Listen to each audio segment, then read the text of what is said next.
Good evening, Patriots. What's unfolding in Washington right now is nothing short of a revolution. Donald Trump isn't just assembling a cabinet, he's building an army of America First warriors ready to tear down the deep state brick by brick.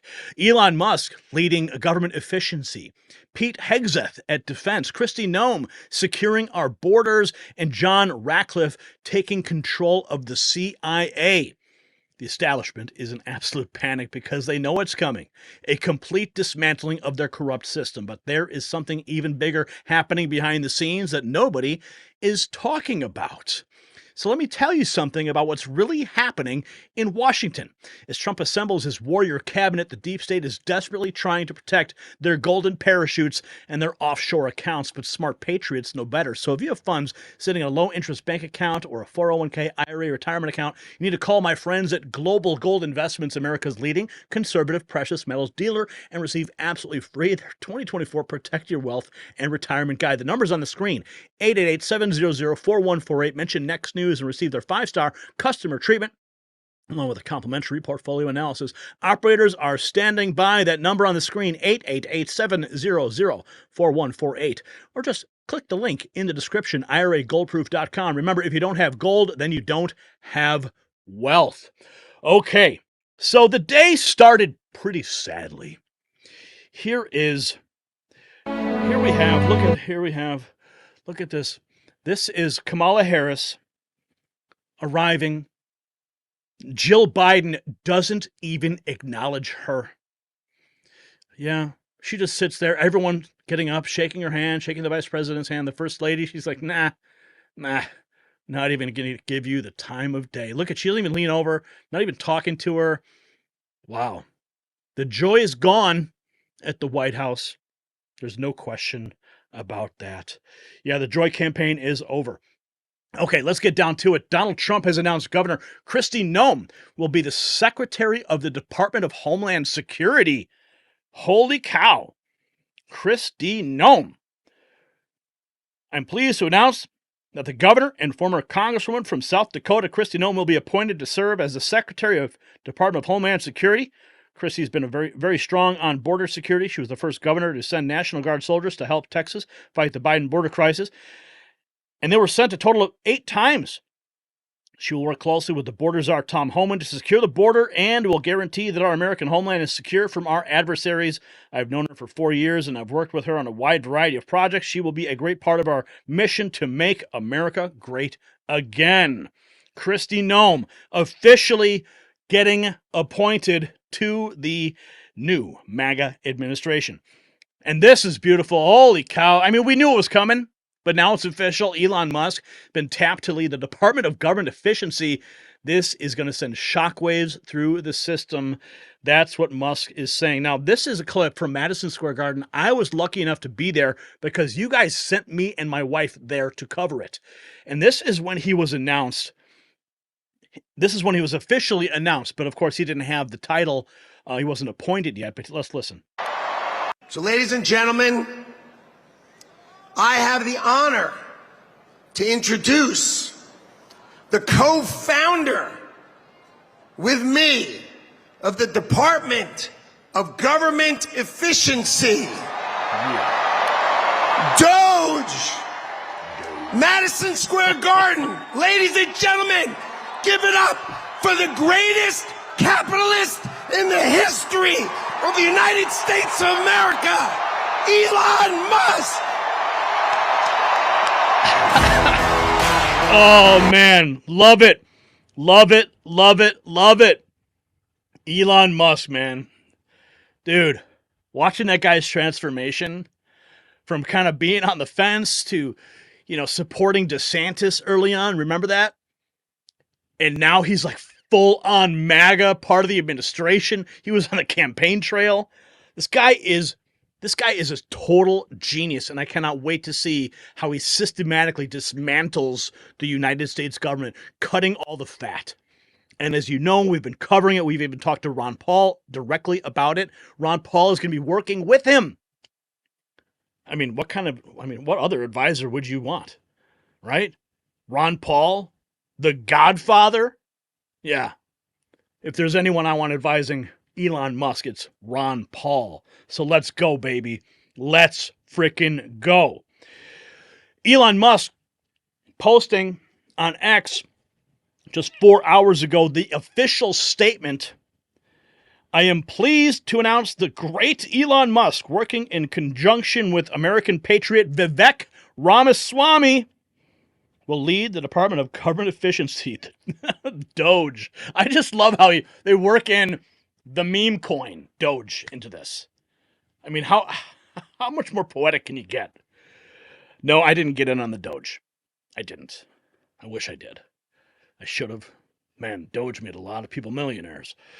Anyway, together, these two wonderful Americans will pave the way for my administration to dismantle government bureaucracy, slash excess regulations, cut wasteful expenditures, and restructure federal agencies essential to the Save America movement. This will send shockwaves through the system and anyone involved in government waste, which is a lot of people, stated Mr. Musk. It will become potentially the Manhattan Project of our time. Republican politicians have dreamed about the objectives of Doge for a very long time. To drive this kind of drastic change, the Department of Government Efficiency will provide advice and guidance from outside government and will partner with White House Office of Management and Budget to drive large-scale structural reform and create an entrepreneurial approach to government never seen before. Let's go. Let's go. And of course, we know that Congressman Ron Paul is going to be in the background. Let's see how Fox covered this as the news broke. Secretary of Defense, that our own Pete Hegseth. Yeah, Pete Hegseth. This was actually, okay, this is not Elon Musk, but this really caught me off guard. This is the last guy that I thought that Donald Trump would appoint to the head of the Department of Defense. But here we are. Let's listen. That our own Pete Hegseth will be his Secretary of Defense. Pete, of course, has been a host here at Fox for a number of years. He's an Army veteran where he served in Afghanistan, in Iraq. Trump saying, quote, Pete has spent his entire life as a warrior for the troops and for the country. He's tough, smart, and a true believer in America first. With Pete at the helm, America's enemies are on notice. Our military will be great again, and America will never back down. Wow. So my question is like, I mean, okay, if he served, he's a veteran, I get that, but like, doesn't the Secretary of Defense have to have some kind of strategic understanding of like the full scope and the full spectrum of military operations? I mean, if he was functioning at perhaps a lower rank in government in the military, all of a sudden at the Secretary of Defense, I don't know. I mean, maybe I'm missing something here. I'm sure this appointment's going to get a lot of flack. We know Pocahontas is already attacking the appointment. It's not going to be the end of the attacks. But maybe you guys can point out something in the comments that I'm missing. But I guess we're going to keep a close eye on this. We're going to watch it. I mean, hey, it's Donald Trump. Let him pick who he wants to pick. And that's where we're at. Okay, what else? I mean, this is all breaking news. Fox News host Pete Hegseth to serve in his cabinet. This is the official statement. I'm honored to announce I've nominated Pete Hegseth to serve in my cabinet as Secretary of Defense. Pete has spent his entire life as a warrior for the troops and for the country. He's tough, smart, true believer in America first. With Pete at the helm, America's enemies are on notice. Our military will be great again, and America will never back down. Okay, so here's some background. Pete is a graduate of Princeton, has a graduate degree from Harvard University. He's an Army combat veteran who did tours in Guantanamo Bay, Iraq, Afghanistan. For his actions on the battlefield, he was decorated with 2 Bronze Stars, as well as a Combat Infantryman badge. Pete has been a host on Fox News for 8 years, where he used that platform to fight for our military and veterans. Okay, well, let's continue to keep a close eye on that. Pete Hegseth is now the Secretary of Defense. We've also got this, Laura Loomer making it clear the Senate GOP leadership will be voting on Wednesday at 9:30 a.m. with a secret ballot. This is the battle on the Senate side. Sources tell me that Senator John Barrasso, who's overseeing the vote, is not allowing any questions to be asked at the vote, so it's expected to be fast. President Trump will also be on Capitol Hill tomorrow, meeting with House Republicans, and then with Joe Biden in the Oval Office at 3 p.m. Simultaneously, there will be a UFO hearing on Capitol Hill. So the same day that we're going to have the Senate voting for a majority, you have Donald Trump on Capitol Hill, you have disclosure on Capitol Hill as well. What a wild day tomorrow will be. Unbelievable. President Trump going to make comment on this. We won't forget, you guys don't respect the MAGA choice, which is Rick Scott. If these rhino snakes can say they support Rick Scott, then they can say they want an open ballot. There's absolutely no reason not to have an open ballot. Yes, it's going to be private. It's going to be quiet. We got more on that in a future segment. Now, we're learning Rick Grinnell is Trump's potential pick for Secretary of State. Now, here's where it gets confusing. I don't know. Last night, we were reporting that it was actually Marco Rubio who was selected. That was the official statement that was circulating last night. So I'm totally confused. I don't know who to believe now. Rick Grinnell is now Trump's potential pick for Secretary of State. I've met Rick a couple times at MAGA events, MAGA rallies. Rick Grinnell is a bold force in U.S. politics, known for his assertive America First diplomacy. As U.S. ambassador to Germany from 2018, Grinnell drove efforts to hold NATO allies accountable, and that's certainly what we need. Marco Rubio versus Rick Grinnell. Who will be the Secretary of State? And of course, just goes to show half the info being floated around here is totally wrong. Yeah. So we got this. Charlie Kirk posting 6 hours ago, President Trump names John Ratcliffe as director of the CIA. Here we go. Last night, I was told it was Kash Patel. But now we have John Ratcliffe. I mean, come on, guys, get your story straight. From exposing the fake Russia collusion to be a Clinton campaign operation to catching the FBI's abuse of civil liberties at the FISA court, John Ratcliffe has always been a warrior for truth. So here is the official statement from Donald Trump. When 51 intelligence officials were lying about Hunter Biden's laptop, there was one, John Ratcliffe, telling the truth to the American people. For these and many other reasons, it was my great honor in 2020 to award John the National Security Medal, the nation's highest honor for distinguished achievement in the field of intelligence and national security. I look forward to John being the first person ever to serve both of our nation's highest intelligence positions. So that is going to be wonderful to watch John Ratcliffe taking the helm. So here he is with President Trump when President Trump was in the Oval Office. Here is Elena Haba. It's now rumored that she is Trump's frontrunner to be the White House press secretary. Now, if you remember during all of the attacks, the lawfare that Trump had to go through, going to New York, sitting in that freezing courtroom, she came out on the steps day after day, and she was an absolute bulldog. And now it's rumored that she is the front runner, and I could certainly see her being that press secretary. But we also know that Donald Trump Jr. has endorsed Alex Jones for at least a part-time role as the White House press secretary. So who's it going to be? Who do you want to see as the press secretary going up against the rabid media every single day? I say give it to Alex Jones for a couple weeks and watch them all squirm in their seats. But I know that Elena Haba will do a great job. Also, okay, so this is what's interesting. If Marco Rubio ends up in the Senate, right? I mean, ends up as Secretary of State. I mean, Rick Grinnell, Marco Rubio, I don't know. The question I raised when this news broke last night was what happens to that Senate seat? The governor, DeSantis, has to appoint a new senator to fill that seat. Now, Mae Musk, who is Elon Musk's mother, she says the next senator for Florida should be Laura Trump. The Senate is an old man's club. We desperately need a smart, young, outspoken woman who will reveal their secrets. She also says, I'm not a political expert. So now the case for Laura Trump as taking over Marco Rubio's Senate seat is open after a potential appointment to the Secretary of State. But a lot of people are pushing back. I see your comments. Nobody wants Marco Rubio. He's too much of a neocon, and we don't want him. So, Rick Grinnell. Now, we have here. Okay, so this is kind of a sidebar. I wanted to bring this up because it's really important. Because we're talking about all these different appointments, and we know that there's a new border czar who has been appointed, and mass deportations are on the table.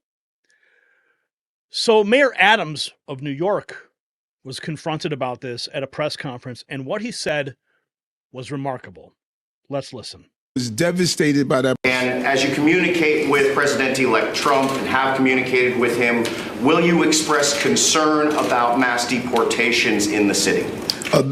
My concern is one concern, and we keep tinkering around the edges. We keep having this philosophical conversation about it. The voters communicated loudly and clearly. We have a broken immigration system. It needs to be fixed. That's the only conversation I want. It's broken. It needs to be fixed. And New York City was devastated by that broken system. 220,000 migrants and asylum seekers have made their way here. No financial assistance from the administration. I think it was about $200 and something million with billions of dollars we had to pay for. I don't want to see that happen again. I don't want what's taking place in Chicago and Denver, Los Angeles, Houston. I don't want to see it take place again. Let's fix our immigration system. Anything other than that, I'm not interested in that conversation. We have a broken system. I talked about this in 2022, just as I talked about violence in 2021, and voters made this the top of their list. The top of their list. When I was talking about it, everyone was being dismissive of me, and voters said, this is a problem. And if we don't have a conversation about fixing the system, everything else is just being philosophical and theoretical, and I'm just not going to engage in that. Let's fix the system. To be clear, sir, are you saying leave people here alone, focus on the system, or are you not even engaging on what might happen in the city and just focus on the system fix? So I understand your position. Well, part of it is we need to either pick up the course. Cities should not be dealing with a national problem. We need to pick up the course. And there are those here, I've said this more than once, there are those here who are repeated offenders. We need to address that. You don't come to our city and our country and commit violence acts on innocent people. Well, do you think that they will happen here? We're going to do everything possible to make sure that people are treated in a dignity and humane way that we've done for these last few years. Okay, so then my question is, how can migrant New Yorkers be sure that they won't happen here, given that ICE can make arrests in New York City without police cooperation? And then the second question is, why should New Yorkers, including migrant New Yorkers, trust that you will advocate for them with the new Trump administration, given that you have a personal stake in winning the president's favor? Okay, a couple of things. Do you think every New Yorker believes there should not or should be mass deportation? Do you believe every New Yorker believes that? No, but you have said you don't think there should be. Yeah, but you said, how can I advocate for New Yorkers? So I should only advocate for one type of New Yorker or all New Yorkers? Well, that's tough. I don't think you can advocate for all New Yorkers. Oh, really? Okay, so which New Yorker I shouldn't advocate for? The ones that agree with you or disagree with you? Well, if you believe there should be no mass deportations, how can people believe that you will advocate for that with the incoming Trump administration? But you set up a question. This is very interesting, the question you set up. So there's certain New Yorkers I shouldn't advocate for? I'm not sure that was my question. My question was, why should New Yorkers trust that you will advocate for them with the administration? Let's go back again. There's some New Yorkers, there are people who stop me on the street and says, I voted for the president, and I believe there should be mass deportation. There are people stop me on the street and say, I believe it shouldn't be mass deportation. So what one needs to do is have the ability to sit people in the room and come up with real solutions. That's what I've been doing for 3 years. And so. Oh, man, he is facing a hostile press in New York because mass deportations are coming. And of course, the mainstream press, all they want to do is say, oh, how can you do it how can you be a part of that? Why would you do such a thing? Anyway, we've got this. Bill McGinley, who's a close friend and outside counsel to the Article 3 project, is going to be serving as President Trump's White House counsel. Bill is tough, smart, and fair. We have the official statement from President Trump. I'm pleased to announce that William Joseph McGinley will serve as my White House counsel. Bill is smart and a tenacious lawyer who will help me advise our America First agenda while fighting for election integrity and against the weaponization of law enforcement. Okay. Ratcliffe, director of CIA. We've got this too. Okay, listen to this. Donald Trump transition team is now creating a warrior board to purge useless generals. This coming from Douglas McGregor. So you know that is sound intelligence right there. Okay? Think about this.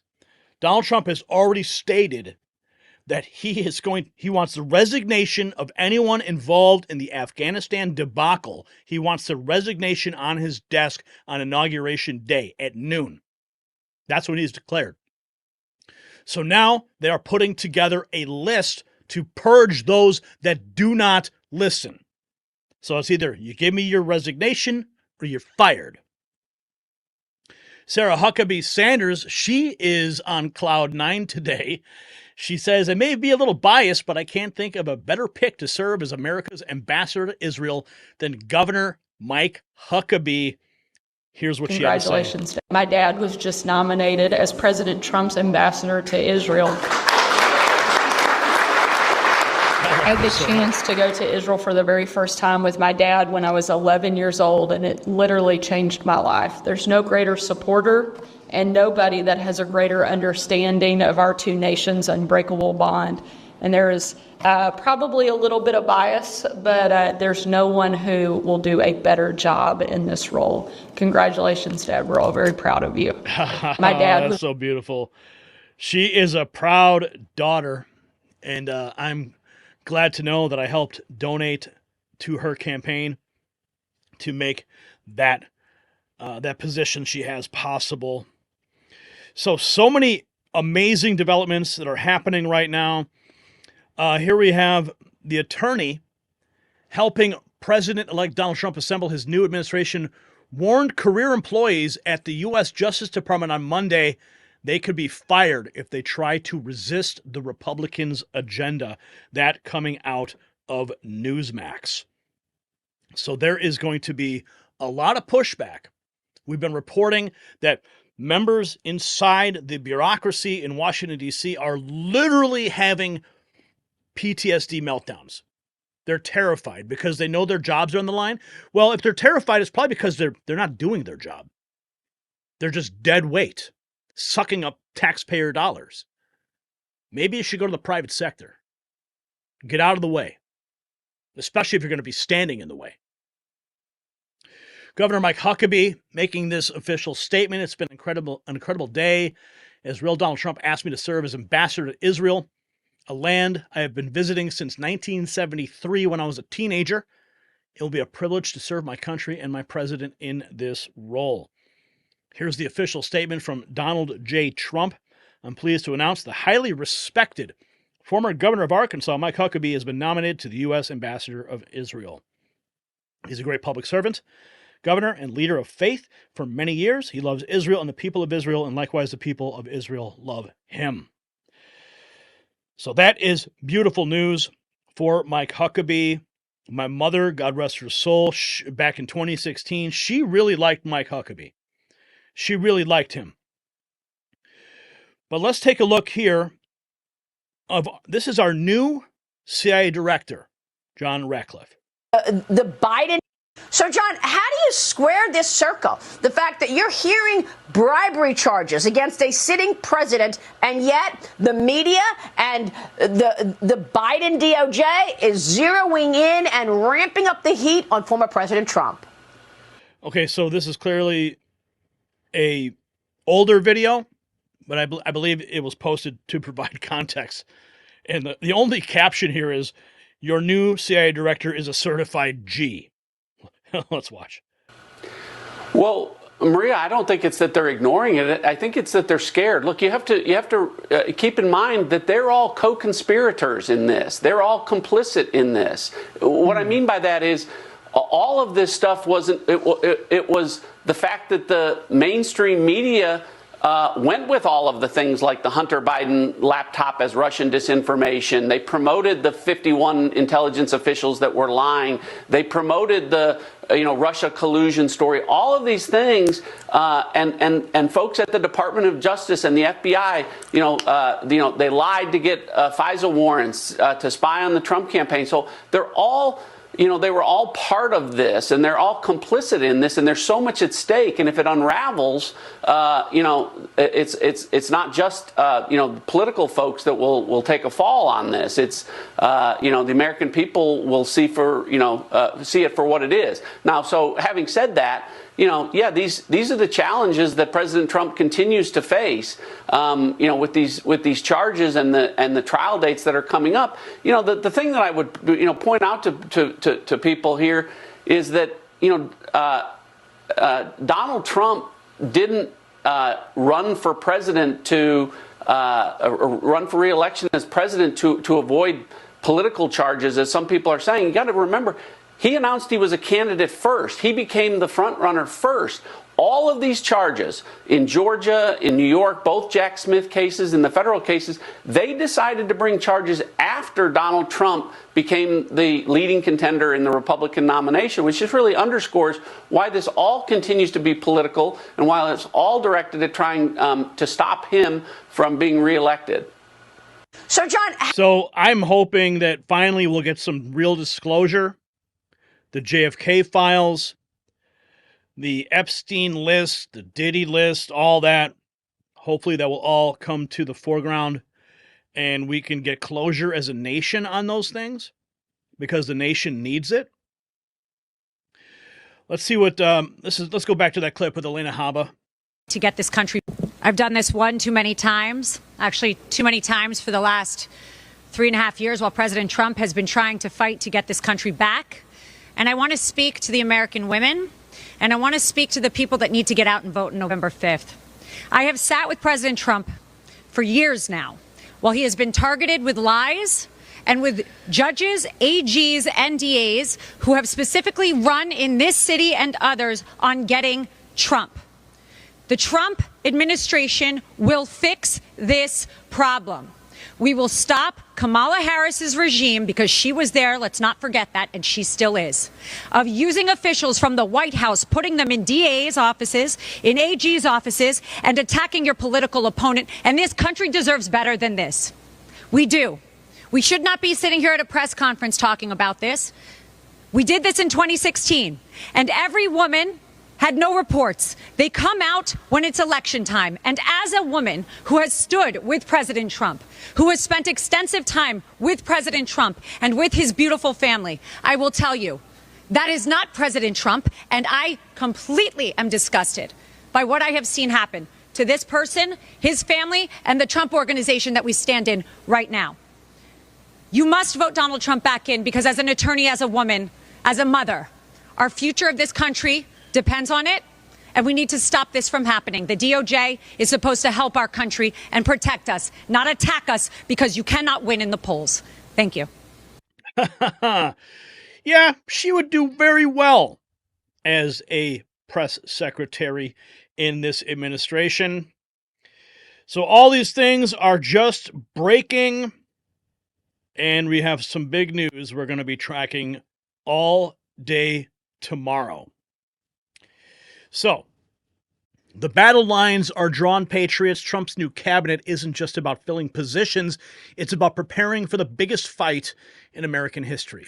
From Musk revolutionizing government efficiency to Ratcliffe exposing deep state secrets, every appointment is a precision strike against the establishment. But here's what I want to know from you. Which of Trump's cabinet picks do you think will have the biggest impact on draining the swamp, and why? Drop your thoughts in the comments below, and we will read them. And maybe I'll even reply.